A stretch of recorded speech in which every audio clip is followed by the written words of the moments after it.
Aliw na aliw ang mga netizen sa mga pasabog na revelasyon tungkol sa mga miyembro ng SB19 na sina Stel, Pablo, Justin, Ken at Josh. Sa latest vlog ng unkabogable star na si Vice Ganda ay tampok ang P-pop boy group kung saan inusisa sila ng komedyante. Habang nagkukulitan ay may mga pasabog na tinapay na handog si Vice sa SB19 bilang promotion ng kanyang MMFF 2024 entry na And the Breadwinner Is.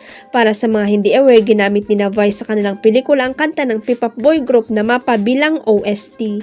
Matapos ang chikahan ay kumasa ang mga ito sa Suspect Challenge at una ngang sumalang sa SB19 Stel. Suspect pogi pero 3 oras mag-ayos panlaglag ni Justin. Na-curious naman si Vice sa tagal pag-aayos ni Stel. Ba't ang tagal mo mag-ayos? Buka lang naman tsaka kilay lang naman inaayos nyo, tanong ni Vice. Matagal po akong maligo, sagot ni Stel. Dagdag pa niya siguro mga 1.5 po. Ba't ang tagal gaano kakadumi? Banat ni Vice. Tawang-tawa naman ang mga kasama ni Stel sa ginawa nilang panlaglag sa kaibigan. Iba yung matagal po ako sa banyo. Sa matagal akong maligo. Ba't ka matagal sa banyo? Pang-aasar pa ni Vice. Matagal po ako sa maligo. Marami pa akong ginagawa, natatawang sabi ni Stel. Ano?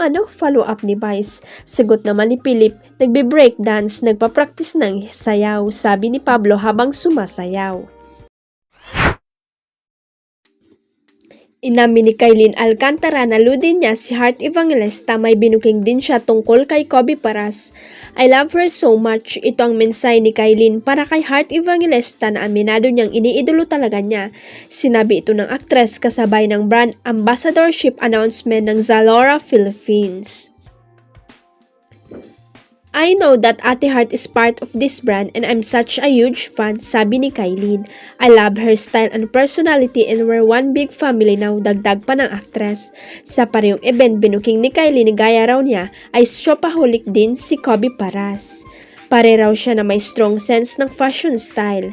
Nitong November, inamin ni Kobe na official dating na sila ni Kailin. Huwag kalimutang i-click ang subscribe button at i-ring ang notification bell para sa latest at legit chika updates.